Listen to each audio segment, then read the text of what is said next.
कहानी नहीं, हकीकत सुनाई जाती है। नमस्कार दोस्तों, कैसे हैं आप लोग। मैं हूं आपके साथ आयुष और आप देख रहे हैं भूती भाई। हर रविवार को रात को ठीक 9 बजे ऐसे ही दिल दहला देने वाली स्टोरी सुनने के लिए हमें सब्सक्राइब करें।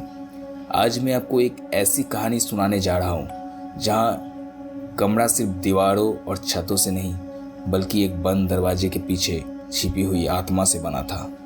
एक ऐसी कहानी जहां 25 साल का सन्नाटा सिर्फ इंतजार कर रहा था किसी के उस दरवाजे का खोलने का।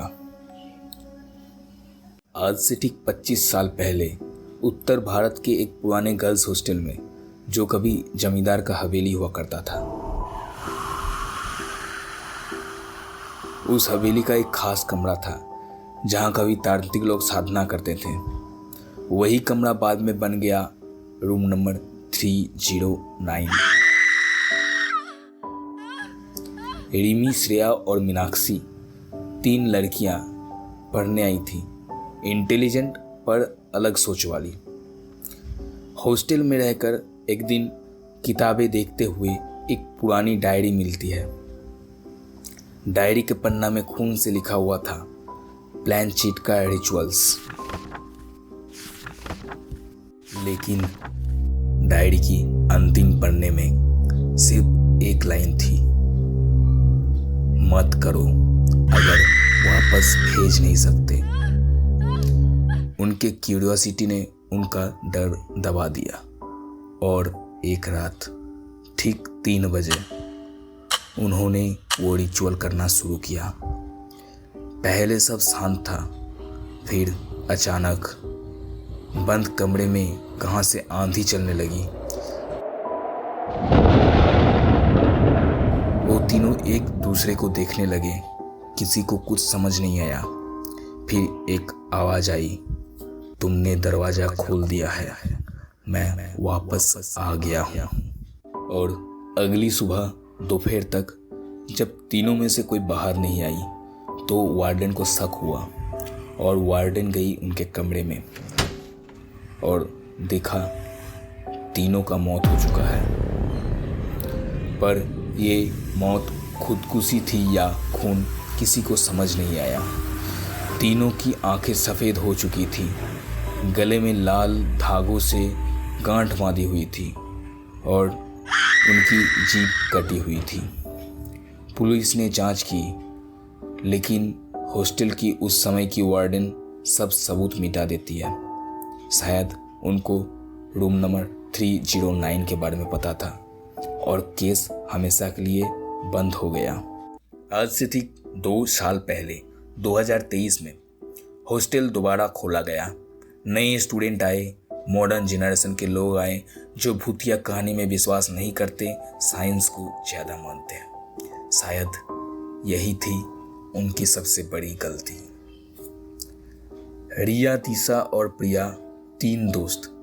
हॉस्टल में उनकी नई जिंदगी शुरू होता है। तीनों बाहर से आई थी यहाँ पे पढ़ने। एक दिन लाइब्रेरी के एक पुराने लॉकर में उन्हें मिलती है वही डायरी की कुछ फटे हुए टुकड़े। मस्ती मस्ती में वो रूम नंबर 309 के बारे में जानकारी लेने लगते हैं।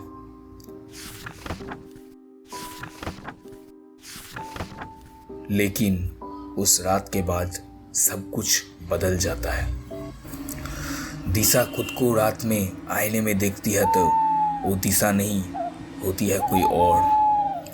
रिया के कमरे में सीढ़ियों के नीचे एक बच्चे की रोने की आवाज आती है।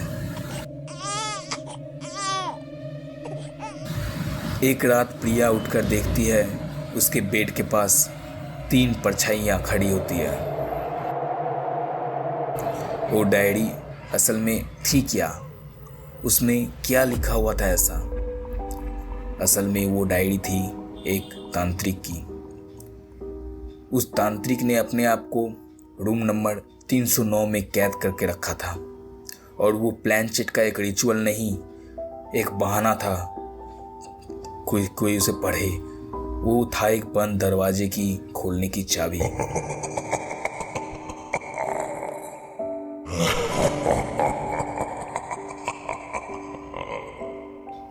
रूम नंबर 309 एक आध्यात्मिक लॉकर था।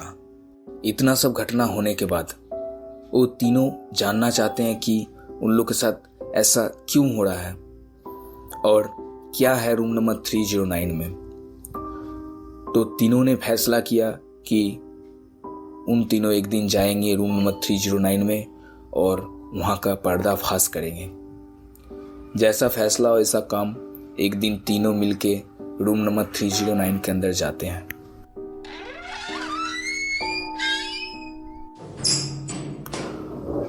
चारों तरफ अंधेरा के सिवा कुछ नहीं था। फिर कुछ ही देर में एक शीशा चमकती है एक कोने में से, लेकिन वो कोई आम शीशा नहीं था, वो एक दरवाजा था। अचानक आईने में से दिखाई देने लगती है रिमी, श्रेया और मीनाक्षी का चेहरा। वो तीनों ने एक साथ कहा, उन्होंने हमसे दरवाजा खुलवाया पर अब हम ही कैद हो गए हैं।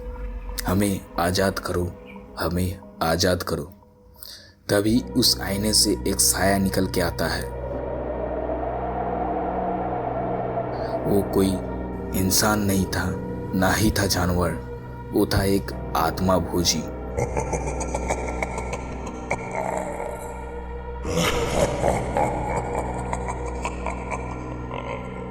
तीनों भागना चाहते हैं पर रूम नंबर 309 का दरवाजा अंदर से लॉक हो जाता है। उस रात रिया बच नहीं पाई, लेकिन दिशा और प्रिया हनुमान चालीसा पढ़ते पढ़ते कैसे भी करके वहां से भाग निकले। लेकिन दिशा के बाल एक रात में ही सफ़ेद हो गए। वो दोनों किसी से कुछ कह नहीं पाते।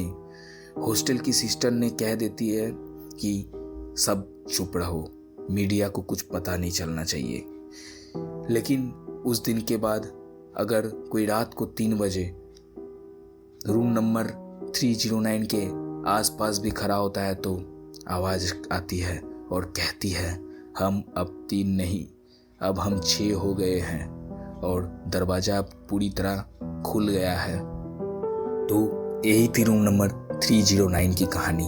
अगर आपको ये कहानी पसंद आया तो वीडियो को लाइक करें, चैनल को सब्सक्राइब करें और कमेंट में बताएं कि आप कभी ऐसे हॉन्टेड जगह में जाना चाहेंगे।